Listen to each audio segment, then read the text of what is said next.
संसारिका food चॅनलवर तुमचं मनापासून खूप खूप स्वागत. आणि आज आपण वाळवणीचा अतिशय खुसखुशीत असा प्रकार बघणार आहोत, त्या म्हणजे चकल्या आणि कुरकुरे.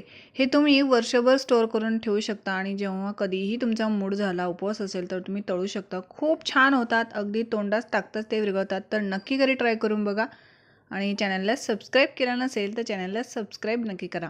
चला तर मग सुरू करूया अतिशय साध्या सोप्या पद्धतीने साबुदाणा न भिजवता चकली आणि कुरकुरे.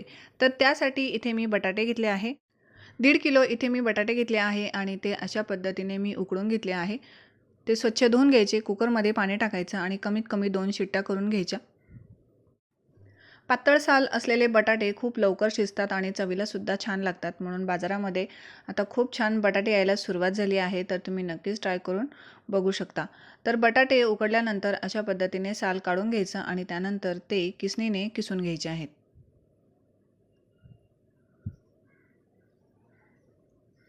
तर मी अशा पद्धतीने हे किसून घेतले आहे. 1.5 किलो बटाटे आहेत, त्यासाठी साबुदाणा आपल्याला हा 250 ग्रॅम वापरायचा आहे, म्हणजे पाव किलो इथे आपल्याला साबुदाणा वापरायचा आहे आणि तो सुद्धा आपण न भिजवता घेणार आहोत. तर साबुदाणा सुरुवातीला आपण मोजून घेऊया. साधारणतः एक मोठी वाटी साबुदाणा इथे आपल्याला लागणार आहे, तुम्ही बघू शकता.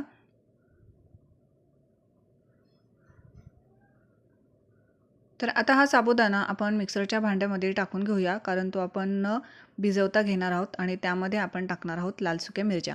तुम्ही इथे हिरव्या मिरच्यासुद्धा वापरू शकता किंवा तुमच्याकडे फक्त मिरची पावडर असेल तीसुद्धा तुम्ही इथे वापरू शकता. थोडं थोडं करून आपण हे वाटून घ्यायचं आहे आणि त्यामध्ये अशा पद्धतीने मिरच्यासुद्धा वाटून घ्यायच्या, म्हणजे वेगळ्या ते वाटायला लागत नाही. तर तुम्ही बघू शकता अशा पद्धतीची पावडर आपली तयार झाली आहे. खूप जाड नाही आहे, खूप बारीक नाही आहे, मीडियम अशी ती आपण बनवून घेतली आहे. तर याच पद्धतीने आपण सर्व साबुदाणा हा वाटून घेऊया. खूप जास्त बारीक पावडर करू नका, अशाच पद्धतीने थोडंसं जाडसर ठेवायचं आहे. आता आपण पाण्याचं प्रमाण बघूया. तर इथे मी कुकर घेतला आहे किंवा तुम्ही जाड बुडाचं पातेलंसुद्धा इथे वापरू शकता.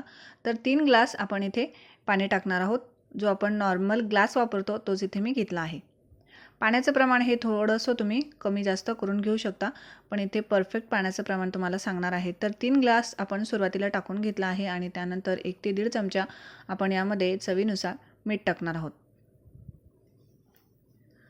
पाणी गरम झाल्यानंतर त्यामध्ये साबुदाणा टाकून घ्यायचा आहे आणि हे सतत मिक्स करत राहायचं आहे. 2 ते 3 मिनिटानंतर हे लगेचच शिजतं, फारसा वेळ लागत नाही, तुम्ही बघू शकता. यामध्ये तुम्ही हिरवी मिरची किंवा जिरेसुद्धा वापरू शकता, त्याने सुद्धा चव खूप छान येते. तर 2 ते 3 मिनिटानंतर हे उकळायला लागल्यानंतर लगेचच घट्ट होतं, तुम्ही बघू शकता. मस्त असं घट्ट व्हायला सुरुवात झाली आहे.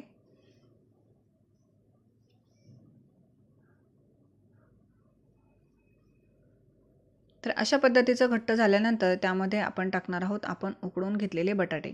तर तुम्ही बघू शकता हे मस्त असं घट्ट झालं आहे आणि हे बऱ्यापैकी शिजलं आहे. आता यामध्ये आपण बटाटे टाकून घेऊया.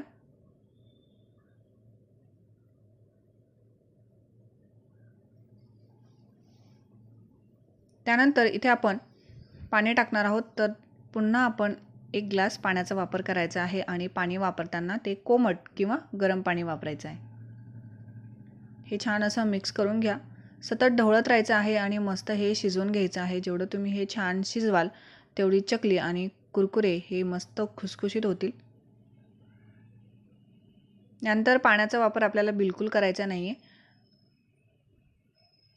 तर तुम्ही बघू शकता हे मस्त घट्ट झालं आहे आणि बऱ्यापैकी शिजलं आहे. तर हे थोडंसं आपण मिक्स करून घेऊया आणि यावर झाकण ठेवून द्यायचं आहे आणि कमी गॅसवर 2 ते 3 मिनिटे आपल्याला वाफ काढून घ्यायची आहे.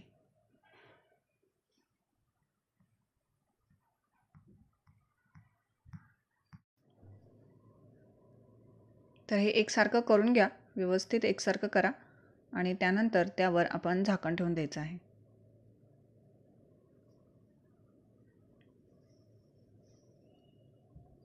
2 ते 3 मिनिटानंतर वाफ आल्यानंतर आपण हे मिक्स करून घ्यायचं आहे आणि साच्यामध्ये भरायचं आहे. तर इथे मी चकलीचा साचा वापरणार आहे, त्यामध्ये भरून घ्यायचं आणि मस्त अशा चकल्या आपण तयार करून घ्यायच्या आहे. हे तुम्ही बघू शकता, तुम्हाला कशा आवडतात त्या पद्धतीने चकली आपण तयार करून घेऊया. त्यानंतर व्हिडिओत दाखवल्याप्रमाणे आपण कुरकुरेसुद्धा तयार करून घ्यायचे आहे. रँडमली ते टाकून घ्यायचे.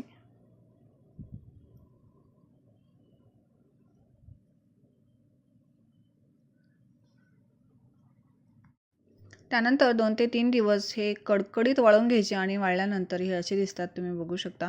मस्त हे वाळले आहे. हे तुम्ही वर्षभर सहज स्टोअर करून ठेवू शकता. मध्ये मध्ये याला ऊन द्यायचं. मस्त टिकतात आणि अतिशय खुसखुशीत ते तयार होतात. आता आपण हे तळून बघूया. तर त्यासाठी गॅसवर मी कढई ठेवली आहे आणि त्यामध्ये तेल गरम करून घ्यायचं. तेल गरम झाल्यानंतर त्यामध्ये चकल्या आपण तळून घेऊया.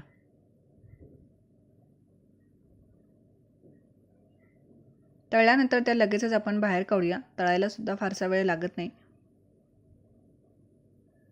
त्यानंतर कुरकुरेसुद्धा आपण तळून घेऊया.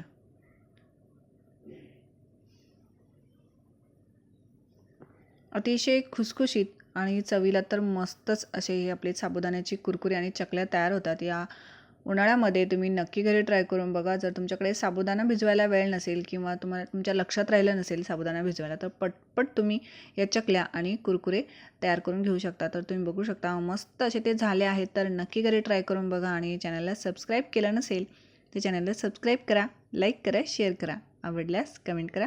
व्हिडिओ बघितल्याबद्दल थँक्यू.